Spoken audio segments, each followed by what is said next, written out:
오늘도 다음 교회 함께 하신 여러분들을 환영하고 사랑하고 축복합니다. 우리 옆 사람에게 인사 나눕시다. 반갑습니다. 네, 환영합니다. 사랑합니다.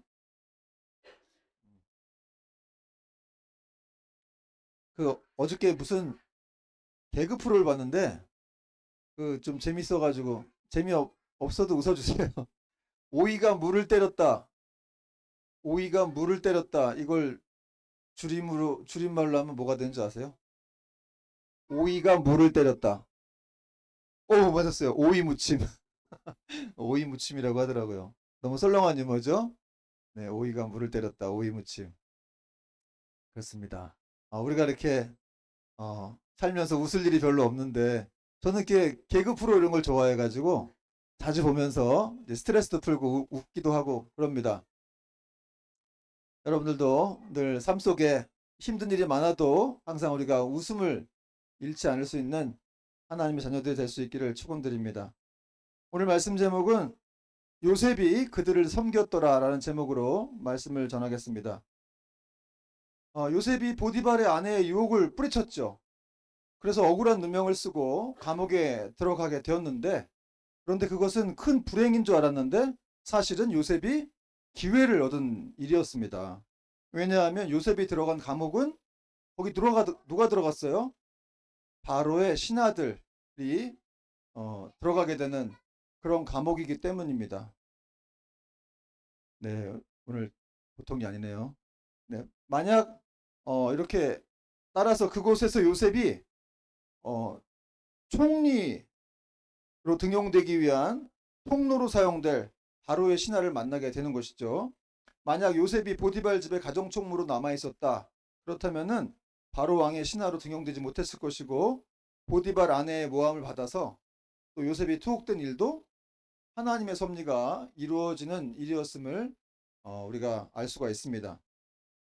여러분, 이러한 사실을 통해서 우리가 뭘 깨달아야 될까요? 이렇게 어떤 불행해 보이는 일들, 안 좋아 보이는 일이 사실은 하나님의 섭리를 이루는 일이었다는 거예요. 그래서 하나님이 어떤 안 좋은 일을 통해서 이렇게 뭔가를 보여주시기도 하는데, 그러나 하나님의 그 다각도로 인간사에 이렇게 접근하시는 그런 하나님의 손길이었음을 우리가 또 깨달아야 한다는 것입니다. 이제 오늘 말씀은 요셉이 감옥에 갇힌 그 후에라는 단어로부터 시작이 되고 있는데요. 1절부터 4절까지 제가 읽어볼게요. 그 후에 애굽 왕의 술 맡은 자와 떡 굽는 자가 그들의 주인 애굽 왕에게 범죄한지라. 2절 바로가 그 두 관원장 곧 술 맡은 관원장과 떡 굽는 관원장에게 노하여 3절 그들을 친위대장의 집안에 있는 옥에 가두니 곧 요셉이 갇힌 곳이라. 4절 친위대장이 요셉에게 그들을 수종들게 하며 요셉이 그들을 섬겼더라. 그들이 갇힌 지 여러 날이라. 1절에 보니까 그 후에라고 시작하고 있어요. 그 후에는 요셉이 감옥에 갇힌 바로 그 후에가 아니라 이렇게 어느 정도 이렇게 상당한 시간이 흐른 시점을 말하거든요. 그러니까 원문적으로 뜻을 말하면 어느 정도 상당히 시간이 지난 시점에 어떤 일들이 있었다 이런 말이에요. 왜냐하면은 요셉이 이제 감옥에 들어가 가지고 이 간수장하고 좀 친해져야 되고 또 간수장하고 이렇게 친해져서 그 사람이 모든 걸 또 다 이렇게 맡겼다고 말하고 있지 않습니까? 그렇게 되기 위해서, 그래서 형통하게 되기 위해서 요셉이 어느 정도의 시간이 지났을 것인데, 그러므로 이렇게 바로 이런 일이 일어난 것이 아니라 요셉이 들어가서 꽤 시간이 지나서 이런 일이 발생했다라고 성경은 지금 말씀하고 있는 것입니다. 이런 사실을 통해서 알 수 있는 건 하나님께서 어떤 일을 이렇게 급하게 이루시기보다는 자기의 사람이 묵묵히 그 맡은 일에 충실한 사람이 되기를 기다리신다는 것을 알 수가 있어요. 바로 어떤 사건을 주시지 않고 이렇게 요셉이 그 안에 들어가서 몇 년 동안 이렇게 간수장하고 친해지고 또 그러면서 성실함을 통해서 그 사람에게 인정도 받고 이렇게 좀 기다리는 시간들을 하나님이 가졌다는 것이죠. 그래서 우리는 때때로 이렇게 마음이 조급해가지고 하나님의 이런 또 섭리를 기다리지 못할 때가 참 많이 있죠. 그래서 뭐 기도를 하고 나서도 바로 응답이 안 된다고 해서 낙심하고 또 원망할 때가 있는데, 그리고 또 심지어는 막 하나님이 살아계시지 않는다라고 생각을 할 때까지 있죠. 할 때가 있는데, 그러나 그럼에도 불구하고 하나님은 그럴 때일지라도 계속해서 우리의 응답을 위해서 이렇게 계획을 세워 가시고 또 그 계획들을 하나하나 이루어 가심을 믿으시기 바랍니다. 따라서 지금 당장 이루어지지 않아도 반드시 우리의 기도는 땅에 떨어지지 않고 사라지지 않는다라는 것을 알 수가 있습니다. 그리고 이제 요셉이 감옥에 들어간 지 상당한 시간이 지난 시점에 어떤 일이 벌어져요? 어떤 일이 벌어집니까? 이 술 맡은 관원장과 떡 굽는 관원장이 범죄를 한 거예요, 왕한테. 그래가지고 왕이 이 사람들을 이 보디발 시내장의 집에 있는 감옥에 넣어버렸습니다. 이 보디발의 집이 굉장히 컸던 것 같아요. 대궐 같은 그런 집이었나 봐요. 집안에 감옥이 있었습니다. 이 죄수들 왕의 신하들을 가두는 감옥이었는데 여기 이제 술 맡은 관원장과 떡 굽는 관원장이 들어갔는데 이 술 맡은 관원장, 술 맡은 자는 술을 따라주는 사람이에요. 뭐 바텐더 같은 경우 바텐더도 아니고 술 따라주고 포도주도 관리해주고 뭐 그런 사람입니다. 근데 이 사람이 어쨌든 권력이 굉장히 높았다는 거죠. 그리고 이제 막강한 정치적 영향력을 행사하는 그런 사람이었습니다. 여러분 또 성경에 이 술 맡은 관원장이라고 하는 사람이 또 나오는데 누가 술 맡은 관원장이었죠? 느헤미야도 이 술 맡은 자였습니다. 그도 굉장히 높았죠. 그러니까 그리고 떡 굽는 자도 이제 왕의 식탁을 책임지는 어떤 셰프 같은 그런 사람. 그러니까 술 따르는 사람하고 뭐 셰프가 뭐 그렇게 높은 사람이라고 이렇게 권력이 많을까 싶은데 사실은 이제 이 고대 왕들은 늘 암살에 시달렸잖아요. 그러니까 불안한 거예요. 그러니까 자기 옆에 가까이 있는 사람들은 항상 아주 이 자기하고 막역한 사이거나 아니면 아주 굉장히 신이 많은 그런 사람들을 거기 뒀다는 거죠. 그러니까 권한도 굉장히 컸을 것이고 책임감도 굉장히 컸을 겁니다. 그 대신 죄를 지으면 또 벌도 굉장히 컸다는 거죠. 왕이 실망했기 때문에. 그런데 이 두 사람이 어떻게 왕한테 죄를 졌는데 어떤 죄를 졌는지 모르겠어요. 어쨌든 죄를 짓고 이제 보디발의 집에 있는 감옥에 들어가게 됩니다. 그런데 그런데 말입니다.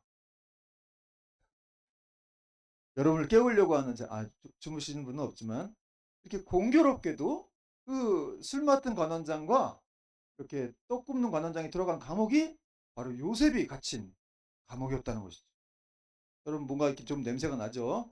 하나님의 역사에 그런 은혜가 좀 풀풀 끼치는 그런 냄새가 납니다. 그러니까 이 만남은 우연이 아니라는 거죠. 요셉을 바로 앞에 세우시려고 했던 하나님의 철저한 계획이었다는 것을 알 수가 있다는 거죠.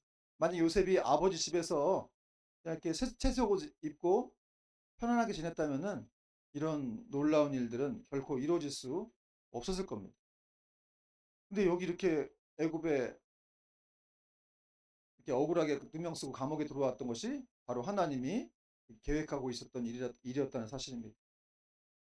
여러분 우리 하나님은 정말 우리가 어떤 상황에 있다 할지라도 심지어 우리 고난까지도 사용하셔서 당신의 뜻을 이루시는 분이에요. 거기서도 정말 기대할 수 없는 어떤 일들을 이렇게 행하시는 그런 분이십니다. 그러니까 사실 우리가 하나님을 너무 모르고 있는 것 같아요. 저도 목사지만 너 하나님에 서 많이 아냐?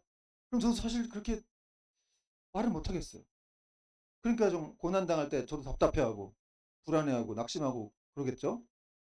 모르니까 죽을 것 같으니까 이렇게 답답해하고 막 불안해하는데 사실 하나님은 그런 광야 속에서도 물을 내시는 분이고 사막에서도 길을 내시는 정말 우리가 기대할 수 없는 곳에서조차도 샘물을 막 흘려 보내시는 놀라운 일들을 우리에게 주시는 그런 분이라는 사실을 우리가 믿어야 합니다. 그리고 이제 감옥에 갇힌 두 신하가 어느 날 갑자기 하룻밤에 동시에 꿈을 꿉니다. 5절에 보니까 옥에 갇힌 애굽 왕의 술 맡은 자와 떡 굽는 자 두 사람이 하룻밤에 꿈을 꾸니 각기 그 내용이 다르더라. 하나님의 섭리 가운데 두 죄수가 꿈을 꿨어요. 근데 모두 하룻밤에 동시에 꿈을 꿨는데 꿈 내용은 서로 달랐습니다. 그런데 어쨌든 이 두 사람은 이 꿈이 심상치가 않다. 이런 걸 느낀 거죠. 왜냐하면 하나님께서 이 두 사람의 미래에 대한 걸 보여주시는 그런 꿈이었기 때문에 그렇습니다. 그리고 이제 아침에 요셉이 이제 그 두 사람 방에 들어갔어요. 이제 감옥이었겠죠. 들어갔더니 두 사람의 얼굴에 근심의 빛이 가득했던 겁니다. 6절과 7절 보니까 한번 같이 읽어봅시다. 시작. 아침에 요셉이 들어가 보니 그들에게 근심의 빛이 있는지라 요셉이 그 주인의 집에 자기와 함께 갇힌 바로의 신하들에게 묻되 어찌하여 오늘 당신들의 얼굴에 근심의 빛이 있나이까. 여기 아침은 새벽 동틀 때를 말해요. 아, 요셉이라는 사람이 이렇게 부지런합니다. 아침 새벽 동틀 때 이 신하들을 섬기러 들어갔다는 거예요, 감옥에. 여러분, 요셉의 이 성실함은 그가 성공할 수 있는 어떤 또 기반이 될 수가 있겠죠.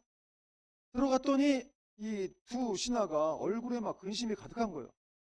이 근심의 빛이라는 단어의 원어적인 뜻은 어떤 사람이 이렇게 며칠 동안 뭐 못 먹어가지고 거의 쾌한 얼굴로 아주 그런 아주 걱정 근심이 가득한 얼굴로 앉아 있는 그런 음, 모양을 말하는 것입니다. 요셉이 들어가서 보니까 너무 얼굴에 수심이 가득하니까 아니 당신들 얼굴에 어째 이렇게 근심의 빛이 가득합니까? 이렇게 물어봤다는 거죠.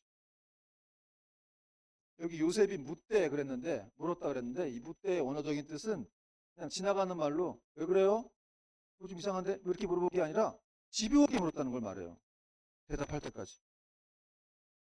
그러니까 요셉이 지금 힘든 상황인데도 불구하고 이 사람들의 어떤 이 관심사를 지나치지 않고 계속 물어보면서 보았다는 거예요.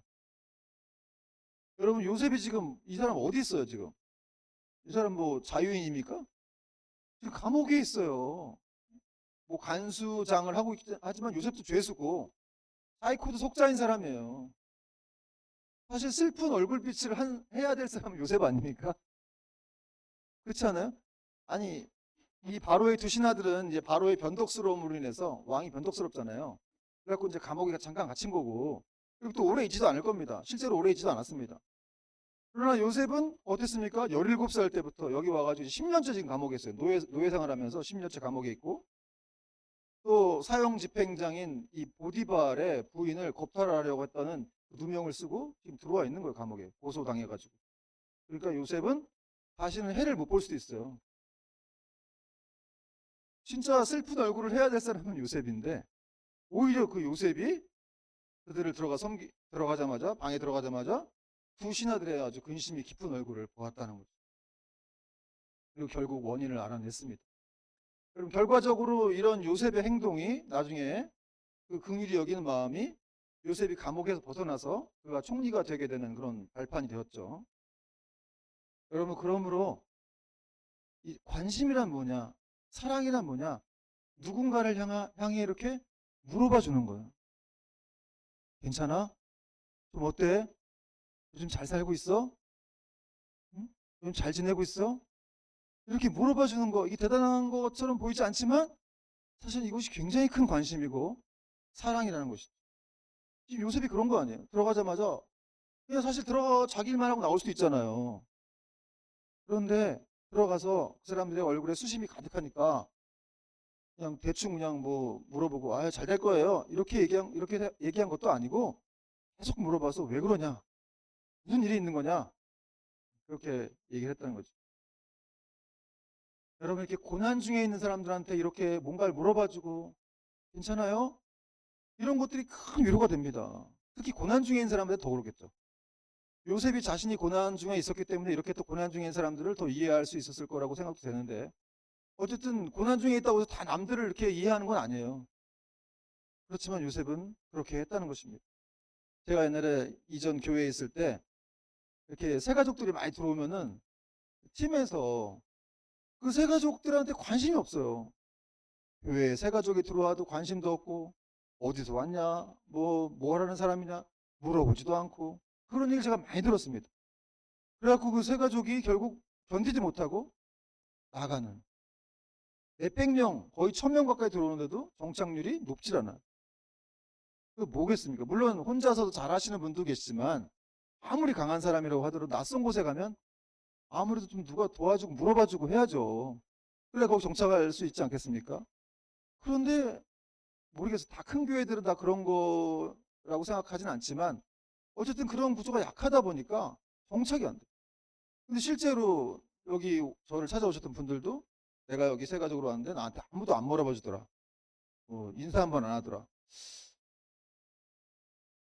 여러분 이것은 하나님이 원하시는 모습이 아니다. 사랑의 모습이 아니라는 것이죠. 음. 우리 교회가 작아서 그런지 모르겠지만 사실 우리 교회는 그럴 수가 없잖아요. 어? 아니 세 가족을 어떻게 이렇게 홀대 여기고 그럴 수가 있습니까? 아니 내가 제 입장에서 볼 때는 이거 분노가 일어나는 일이죠.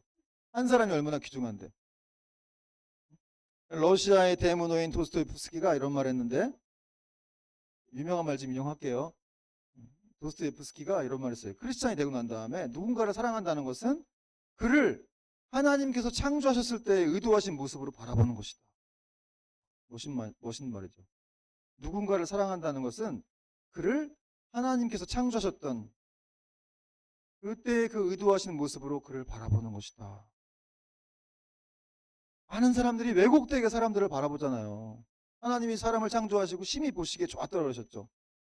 우리도 그렇게 봐야 되는데, 그렇게 본다면 어떻게 사람들한테 관심을 안 가질 수가 있겠습니까? 이게 사랑을 베풀지 않을 수가 있겠어요. 사실은 우리 마음속에 진정한 사랑이 없다는 것을 알 수가 있는 거죠. 그러므로 여러분, 우리에게 비록 어려움이 있고 내 코가 석자라고 할지라도 다른 사람의 고민과 어려움에 대해서 우리가 관심을 가지고 또 그들을 도울 수 있는 저와 여러분 되길 바랍니다. 히브리서 10장 24절 25절 보니까 서로 돌아보아 사랑과 선행을 격려하며 이렇게 돼 있어. 서로 돌아보라는 거예요. 서로 돌아보아 사랑과 선행을 격려하며 모이기를 피하는 어떤 사람들의 습관과 같이 하지 말고 오직 권하여 그날이 가까워 볼수록 더욱 그리하자. 마지막 때에 더 모여서 기도하고 예배드리며 사랑을 하면서 서로를 돌아보라는 거예요. 저도 이거 들은 얘기인데 어떤 편의점을 하는 이 자매분이 계신데 그분이 자기 편의점 그 한쪽 끝에다가 이렇게 기독교 서적들을 이렇게 배치해 놨다고 하더라고요. 그래가지고 이제 지역사회 분들이 들어오면 그 책을 무료로 이렇게 빌려주는 그런 일을 했다고 해요. 이분이 이제 아침에 오자마자 기도하고 말씀 보면서 오늘 어떻게 하나님의 영광을 드러낼까, 하나님의 사랑을 전할까 이렇게 생각하면서 그렇게 책들을 꽂아놓고, 그러니까 동네 사람들이 와서 이제 뭐 처음에는 이렇게 콧방귀 끼다가 나중에는 그 책들을 이렇게 가져가서 본다는 거예요. 여러분, 이분은 사실 편의점 사장님이 아니라 목회자예요, 목회자. 그렇지 않아요? 여러분, 목회가 별겁니까? 다른 사람을 돌보고 그들에게 예수님의 사랑을 전해주는 사람이 목회자예요. 사실은 우리가 그리스도의 대사로서 우리는 다 목회자죠. 요셉도 지금 수감자 목회를 한 거예요. 감옥에서 수감되어 있는 사람들을 돌아본 거죠. 여러분, 저 같은 목회자이지만 제가 만약에 뭐 영혼들한테 관심도 없고 그냥 교회에서 뭐 월급 얼마나 줄까, 이거 얼마나 높일까, 이것만 생각하고 교회 건물 어떻게 크게 세울까, 얼마나 부흥할까 이 생각만 하면 저는 목회자가 아니라 사꾼인 거죠, 사꾼. 그러나 정말 목회자도 아닌 이 평신도들로서 정말 한 영혼 살리려고 이렇게 자기 가게에다가 이렇게 책도 비치해 놓고 또 이렇게 이용하게 하는, 무료로 이용하게 하는 이런 모습들은 우리가 본받아야 될 모습이고 진정 목회자의 본질이다라는 것을 또 알게 됩니다. 여러분, 사랑하는 여러분, 우리가 요셉과 같이 힘든 상황이라 할지라도 다른 사람들의 근심의 빛을 보고 관심 갖고 도와주면 하나님이 우리 삶에 있는 근심의 빛도 사라지게 하실 줄 믿습니다. 결국 다른 사람을 돕고 살리는 것이 바로 내가 잘 되고 내가 사는 길이라는 것이죠. 근심이 가득한 신하들이 꿈을 해석할 자가 없다고 말했습니다. 그러자 요셉이 해석은 하나님께 있다라고 고백을 하죠. 8절에 보니까 그들이 그에게 이르되 우리가 꿈을 꾸었으나 이를 해석할 자가 없도다. 요셉이 그들에게 이르되 해석은 하나님께 있지 아니하니까 청하건대 내게 이르소서. 그럼 당시 애굽 사람들은 이 꿈이 이 신이 주시는 미래에 대한 어떤 초자연적인 징조로 보았습니다. 그래서 애굽에는 이 꿈을 전문적으로 해석하는 그런 사람들도 있었는데 그 두 관원장이 갇혀 있는 이 감옥에는 그런 꿈을 해석하는 사람이 없었기 때문에 자기들이 어떤 꿈을 꿨는데 미래에 대한 뭔가 뭘 알려주는 그런 꿈인데, 심상치 않은 꿈인데 해석해주는 사람이 없으니까 더 불안했던 거예요. 자기 미래를 모르겠으니까. 그런데 그때 요셉이 조금의 망설임도 없이 해석은 하나님께 있지 않습니까? 이렇게 당당하게 말하면서 나온 거죠. 그러면서 그 얘기를 나에게 해달라. 청하건대 내게 이르소서 하고 이렇게 말을 했다는 것입니다. 이방인이 꾸는 꿈조차도 하나님의 주권 안에 속한 것임을 고백하면서 하나님의 지혜로 인해서 그 꿈을 해석할 능력이 나에게 있다는 것을 지금 요셉이 말한 거예요. 여러분, 이처럼 하나님을 진실로 의뢰하는 사람들은 언제나 담대함과 확신을 갖고 비록 처지가 불안하다 할지라도 불신자들 앞에서 비굴하지 않게 당당하게 하나님이 살아계신 분임을 고백하는 사람임을 믿으시기 바랍니다. 여러분, 사실 이 두간 원장이 지금 이렇게 이 근심을 했는데 바로 이 근심은 모든 사람들이 겪고 있는 그런 불안감의 원인이 무엇인지를 또 잘 보여주고 있는데요. 그것은 바로 자신의 미래를 알 수 없다라는, 미래를 예측할 수 없다라는 그 불안감 때문이었습니다. 여러분, 사람은 자신의 미래를 알 수가 없죠. 내일이 어떻게 될지, 더 나아가서 죽음 이후에 어떤 위기가 닥쳐올지, 어떤 운명이 닥쳐올지를 모르기 때문에 그 불안한 마음을 늘 달래려고 애를 씁니다. 그러다 보니까 심지어 그 불안한 마음을 달래려고 뭐 점집에 가기도 하고 무당을 찾아가서 또 철학자를 찾아가는 그런 일들이 있다는 거예요. 정치인들도 여러분 뭐 미래가 불안하니까 또 선거철만 되면 많이 그런 점집에 찾아가게 되죠. 그러나 두 관원장에게 그 꿈을 해석해 줄 사람이 없었듯이 이 세상에는 그 어디에도 사람들의 미래에 대한 불안을 해소시켜 줄 수 있는 곳이 없다는 거예요. 왜냐하면 두 관원장에게 꿈꾸게 하신 분이 하나님이셨듯이 사람의 내일의 미래를 결정하시는 분도 바로 하나님이시고 인간의 모든 생사화복을 주관하시는 분이 하나님이시기 때문입니다. 역대상 29장 12절 말씀 보니까 부와 귀가 주께로 말미암고 또 주는 만물의 주제가 되사 손에 권세와 능력이 있사오니 모든 사람을 크게 하심과 강하게 하심이 주의 손에 있나이다. 모든 것이 하나님의 주권이다. 이렇게 다윗이 고백을 했습니다. 그러므로 꿈의 해석이 하나님께 있다고 한 요셉의 고백과 같이 사람의 미래를 아시는 분은 오직 하나님 뿐이시라는 거예요. 그러므로 여러분, 우리가 우리의 미래를 알기 위해서 누구한테 물어봐야 되겠습니까? 하나님께 물어봐야죠. 점집 가면 안 됩니다. 기독교인들 중에 굉장히 많은 수가 점집에 가고 무당에게 물어본다 그래요. 실제로 많다 그래요. 그래서 막 그 점집에 가면은 이렇게 밖에 써 있어요. 기독교인 환영, 카드 환영 이렇게. 뭐, 제가 아는 분이 그 무당들의 어떤 삶을 좀 이렇게 다큐멘터리를 만들어 가지고 뭐 보여주신 분이 계신데 그분 이름은 이제 제가 말씀드릴 없지만 어쨌든 그렇게 무당집에 가면은 진짜 영적인 역사들이 막 있어서 정말 이렇게 막 찾아온 사람들 기독교인인 줄 알고 막 그런다고 하더라고요. 이미 알고 있대요. 용한 무당일수록 기독교인 찾아올 줄도 알고 있고. 그러면서 어떤 사람한테는 또 이렇게 당신 안에 있는 신이 지금 굉장히 큰 신이 있다고. 나도 그 신을 갖고 싶다. 뭐 이렇게까지 얘기를 한 적도 있다고 그래요. 그러니까 참 놀라운 일이, 이 영적인 일들이 정말 그 속에서 막 일어나고 있는 것이죠. 여러분, 이렇게 실제로 악한 마귀가 존재하고 있고 그들의 힘으로 이 무당들이 막 설치고 있어요. 기독교인이도 알고 목사인지도 알고 뭔가 이렇게 미래를 맞히는 것처럼 얘기를 해주지만 사실은 이 사탄은 미래를 모르죠. 피조물이기 때문에 알 수가 없어요. 영적 피조물인데 하나님 만드신. 결국은 이 미래를 알 수 있는 인간의 모든 문제를 책임질 수 있는 분은 오직 하나님밖에 없다라는 거예요. 그럼에도 불구하고 인간들이 불안하니까 계속 그런 데 자꾸 노크를 하고 찾아가고 아니면 돈을 막 의지하고 또 자녀를 의지하기도 하고 배우자를 의지하기도 하고 사실 여러분, 하나님보다 더 의지하는 것들은 다 우상이 될 수가 있습니다. 여러분, 어떤 순간에도 하나님을 의지할 수 있기 바랍니다. 그리고 여러분, 그렇게 하나님에 대해서 잘 알려주는 그런 책이 있죠. 하나님이 우리에게 선물과 같이 정말 주신 책. 그 책은 바로 인생의 모든 궁금함을 풀어주시기 위한 책. 당신의 계시를 싣은 책. 무슨 책입니까? 성경책이죠.